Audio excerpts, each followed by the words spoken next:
ಪತ್ನಿಯಿಂದಲೇ ಬರ್ಬರವಾಗಿ ಹತ್ಯೆಯಾಗಿದ್ದ ನಿವೃತ್ತ ಡಿಜಿ ಓಂ ಪ್ರಕಾಶ್ ಅವರ ಪುತ್ರಿ ದಾಂಧಲೆ ಮಾಡಿಕೊಂಡಿದ್ದಾರೆ. ನಂದಿನಿ ಪಾರ್ಲರ್ಗೆ ನುಗ್ಗಿ ವಸ್ತುಗಳನ್ನು ಪೀಸ್ ಮಾಡಿದ್ದಾಳೆ.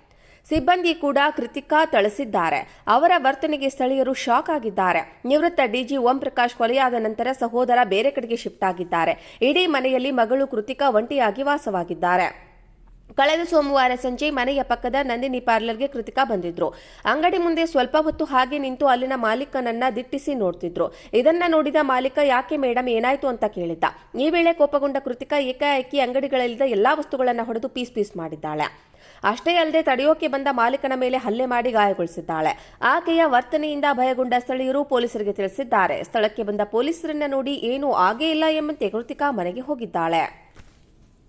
ಪತ್ನಿಯಿಂದಲೇ ಬರ್ಬರವಾಗಿ ಹತ್ಯೆಯಾಗಿದ್ದ ನಿವೃತ್ತ ಡಿಜಿ ಓಂ ಪ್ರಕಾಶ್ ಅವರ ಪುತ್ರಿ ದಾಂಧಲೆ ಮಾಡಿಕೊಂಡಿದ್ದಾರೆ. ನಂದಿನಿ ಪಾರ್ಲರ್ಗೆ ನುಗ್ಗಿ ವಸ್ತುಗಳನ್ನು ಪೀಸ್ ಮಾಡಿದ್ದಾಳೆ. ಸಿಬ್ಬಂದಿ ಕೂಡ ಕೃತಿಕಾ ಥಳಿಸಿದ್ದಾರೆ. ಅವರ ವರ್ತನೆಗೆ ಸ್ಥಳೀಯರು ಶಾಕ್ ಆಗಿದ್ದಾರೆ. ನಿವೃತ್ತ ಡಿಜಿ ಓಂ ಪ್ರಕಾಶ್ ಕೊಲೆಯಾದ ನಂತರ ಸಹೋದರ ಬೇರೆ ಕಡೆಗೆ ಶಿಫ್ಟ್ ಆಗಿದ್ದಾರೆ. ಇಡೀ ಮನೆಯಲ್ಲಿ ಮಗಳು ಕೃತಿಕಾ ಒಂಟಿಯಾಗಿ ವಾಸವಾಗಿದ್ದಾರೆ. ಕಳೆದ ಸೋಮವಾರ ಸಂಜೆ ಮನೆಯ ಪಕ್ಕದ ನಂದಿನಿ ಪಾರ್ಲರ್ಗೆ ಕೃತಿಕಾ ಬಂದಿದ್ರು. ಅಂಗಡಿ ಮುಂದೆ ಸ್ವಲ್ಪ ಹೊತ್ತು ಹಾಗೆ ನಿಂತು ಅಲ್ಲಿನ ಮಾಲೀಕನನ್ನ ದಿಟ್ಟಿಸಿ ನೋಡ್ತಿದ್ರು. ಇದನ್ನ ನೋಡಿದ ಮಾಲೀಕ, ಯಾಕೆ ಮೇಡಮ್, ಏನಾಯ್ತು ಅಂತ ಕೇಳಿದ್ದ. ಈ ವೇಳೆ ಕೋಪಗೊಂಡ ಕೃತಿಕಾ ಏಕಾಏಕಿ ಅಂಗಡಿಗಳಲ್ಲಿದ್ದ ಎಲ್ಲಾ ವಸ್ತುಗಳನ್ನು ಹೊಡೆದು ಪೀಸ್ ಮಾಡಿದ್ದಾಳೆ.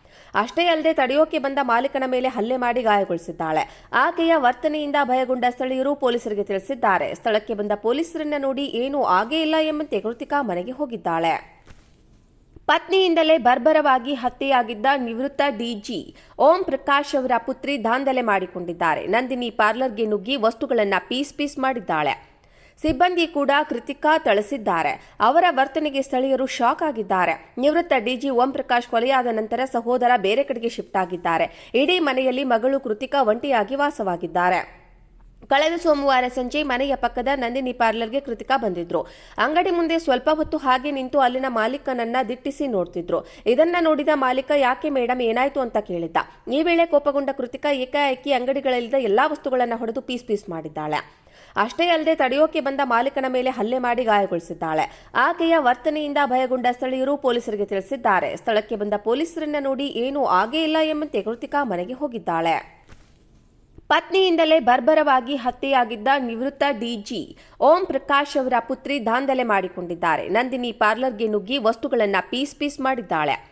ಸಿಬ್ಬಂದಿ ಕೂಡ ಕೃತಿಕಾ ಥಳಿಸಿದ್ದಾರೆ. ಅವರ ವರ್ತನೆಗೆ ಸ್ಥಳೀಯರು ಶಾಕ್ ಆಗಿದ್ದಾರೆ. ನಿವೃತ್ತ ಡಿಜಿ ಓಂ ಪ್ರಕಾಶ್ ಕೊಲೆಯಾದ ನಂತರ ಸಹೋದರ ಬೇರೆ ಕಡೆಗೆ ಶಿಫ್ಟ್ ಆಗಿದ್ದಾರೆ. ಇಡೀ ಮನೆಯಲ್ಲಿ ಮಗಳು ಕೃತಿಕಾ ಒಂಟಿಯಾಗಿ ವಾಸವಾಗಿದ್ದಾರೆ. ಕಳೆದ ಸೋಮವಾರ ಸಂಜೆ ಮನೆಯ ಪಕ್ಕದ ನಂದಿನಿ ಪಾರ್ಲರ್ಗೆ ಕೃತಿಕಾ ಬಂದಿದ್ರು. ಅಂಗಡಿ ಮುಂದೆ ಸ್ವಲ್ಪ ಹೊತ್ತು ಹಾಗೆ ನಿಂತು ಅಲ್ಲಿನ ಮಾಲೀಕನನ್ನ ದಿಟ್ಟಿಸಿ ನೋಡ್ತಿದ್ರು. ಇದನ್ನ ನೋಡಿದ ಮಾಲೀಕ, ಯಾಕೆ ಮೇಡಮ್, ಏನಾಯ್ತು ಅಂತ ಕೇಳಿದ್ದ. ಈ ವೇಳೆ ಕೋಪಗೊಂಡ ಕೃತಿಕಾ ಏಕಾಏಕಿ ಅಂಗಡಿಗಳಲ್ಲಿದ್ದ ಎಲ್ಲಾ ವಸ್ತುಗಳನ್ನು ಹೊಡೆದು ಪೀಸ್ ಮಾಡಿದ್ದಾಳೆ. ಅಷ್ಟೇ ಅಲ್ಲದೆ ತಡೆಯೋಕೆ ಬಂದ ಮಾಲೀಕನ ಮೇಲೆ ಹಲ್ಲೆ ಮಾಡಿ ಗಾಯಗೊಳಿಸಿದ್ದಾಳೆ. ಆಕೆಯ ವರ್ತನೆಯಿಂದ ಭಯಗೊಂಡ ಸ್ಥಳೀಯರು ಪೊಲೀಸರಿಗೆ ತಿಳಿಸಿದ್ದಾರೆ. ಸ್ಥಳಕ್ಕೆ ಬಂದ ಪೊಲೀಸರನ್ನ ನೋಡಿ ಏನೂ ಆಗೇ ಇಲ್ಲ ಎಂಬಂತೆ ಕೃತಿಕಾ ಮನೆಗೆ ಹೋಗಿದ್ದಾಳೆ.